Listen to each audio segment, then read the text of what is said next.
নমস্কার বন্ধুরা, আপনাদের সকলকে জানাই রথযাত্রার অনেক শুভেচ্ছা এবং ভালোবাসা।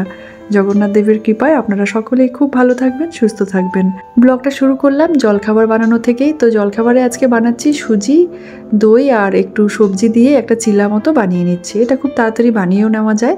তো এখানে আছে 1 কাপ সুজি আর ওই হাফ কাপ মতো টক দই আর স্বাদ মতো নুন দিয়েছি। ভালো করে এটা ফেটিয়ে নিয়েছি সামান্য একটু জল দিয়ে। তারপরে যে সবজির মধ্যে দিয়েছি গাজর, ক্যাপসিকাম, ধনেপাতা আর কাঁচা লঙ্কা। বেশ ভালো করে মিক্স করে নিলাম। তারপরে তাওয়াটা যখন গরম হয়ে গেছিলো ওর মধ্যে দিয়ে দিয়েছি সাদা তেল। আর এভাবে ছোট ছোট করে চিলাগুলোকে বানিয়ে নিচ্ছি। তো প্রতিদিন জলখাবারে কি খাবো এটা একটা চিন্তা থাকে।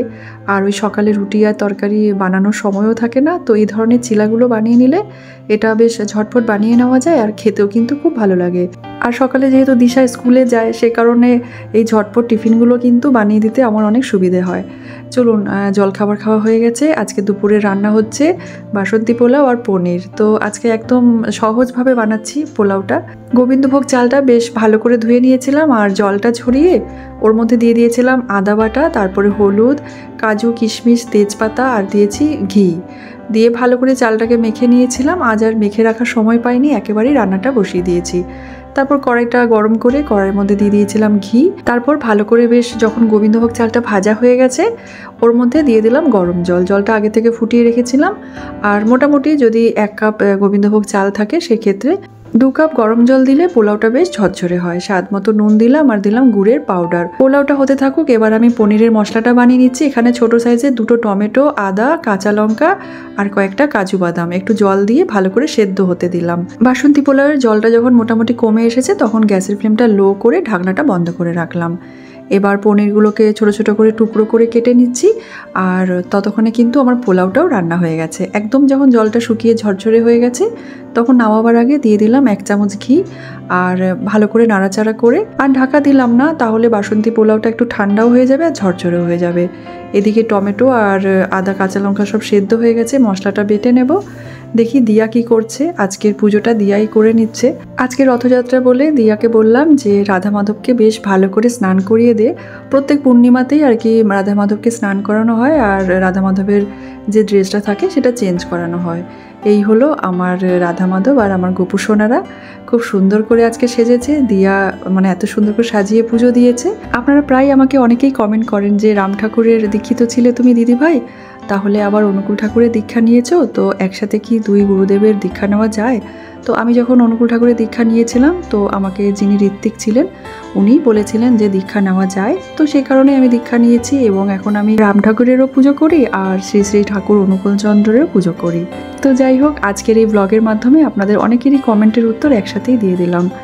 তো এবার রান্নাটা সেরে নিই। পনিরটা ভাজা হয়ে গেছিলো আর যেই মশলাটা আমি সেদ্ধ করে রেখেছিলাম সেটা পেস্ট করে নিয়েছি। ওই তেলের মধ্যে কাসুরি মেথি, সামান্য একটু দিয়েছি কাশ্মীরি লঙ্কার গুঁড়ো আর বেটে রাখা মশলাটা দিয়েছি। তো মিডিয়াম আছে ভালো করে নাড়াচাড়া করে নিলাম।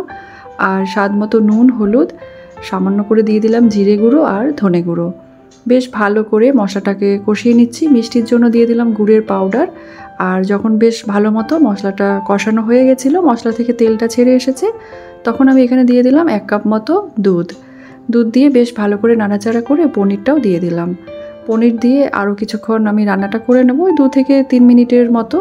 নামাবার আগে দিয়ে দিলাম ধনেপাতা কুচি আর 1 চামচ ঘি। তো হয়ে গেছে আজকের রান্নাবান্না। আজ আর অন্য কিছু রান্না করব না এই পনিরের রেসিপিটার সাথে, তার সাথে এই যে গরম গরম পোলাও। আর কিছু বানালাম না। তো ভাবছিলাম একটু চাটনি করব, তো আর চাটনি করার একেবারেই ইচ্ছে নেই। শরীরটা খুব একটা ভালো লাগছে না আজকে, মানে রান্নাঘরে খুব বেশিক্ষণ থাকতে আমার একদম ইচ্ছে করছিল না। তো দিয়া বলেছিল যে রান্নাটা করে দেব। আমি বললাম না থাক, রান্নাটা আমিই করছি, তুই তাহলে পুজোটা আমার দিয়ে দে। যাই হোক, ওর পুজো দেওয়াও কমপ্লিট হয়ে গেছে, আমার রান্নাবান্নাও কমপ্লিট হয়ে গেছে। কিছুক্ষণ রেস্ট নিয়ে এবার চলে এলাম আবার রান্নাঘরে। দিশা স্কুল থেকেও চলে এসেছে আর দিয়ার বাবাও চলে এসেছিল। খাবারটাকে সার্ভ করে নেব। একদম গরম গরম বাসন্তী পোলাও আর তার সাথে পনিরের এই রেসিপিটা, এটা কিন্তু খেতে বেশ ভালোই লাগে। আর দিয়া দিশা বাসন্তী পোলাও খেতে ওরা খুবই পছন্দ করে। সে কারণে আজ আর অন্য কিছু রান্না করিনি, একদম সিম্পল লাঞ্চের মেনু আপনাদের সাথে শেয়ার করলাম। আজকের ব্লগটা এখানেই শেষ করব। এবার ভিডিওটা ভালো লাগলে অবশ্যই লাইক কমেন্ট করতে ভুলবেন না। আপনারা তো জানেনই আমি আপনাদের কমেন্ট পড়তে খুব ভালোবাসি। আপনাদের পজিটিভ কমেন্টগুলো পেলে মনটা খুশিতে ভরে থাকে। আর বারে বারে আমি সেই পজিটিভ কমেন্টগুলো পড়ি, আর প্রত্যেকেরই কমেন্টের আমি কিন্তু উত্তর দিই যখন সময় পাই। আর মাঝে মাঝে যখন একটু ব্যস্ত হয়ে পড়ি তখন হয়তো কমেন্টের উত্তর দিতে দেরি হয়ে যায়। তো যাই হোক, পোলাওটা কিন্তু একেবারেই ঝরঝরে হয়েছে, আর এর সাথে পনিরের এই গ্রেভিটা খেতে কিন্তু বেশ ভালো লাগছে। আর আমি কিন্তু পোলাওটা মানে খুব একটা মিষ্টি দিই না, অনেকেই এই বাসন্তী পোলাওটা মিষ্টি খেতে পছন্দ করে, তবে আমাদের বাড়িতে আমরা মিষ্টিটা একটু কম দিয়ে রান্না করি। আজকের ব্লগটা এখানেই শেষ করলাম, দেখা হবে নতুন একটা ব্লগের সাথে। আপনারা সবাই ভালো থাকবেন, সুস্থ থাকবেন, ধন্যবাদ।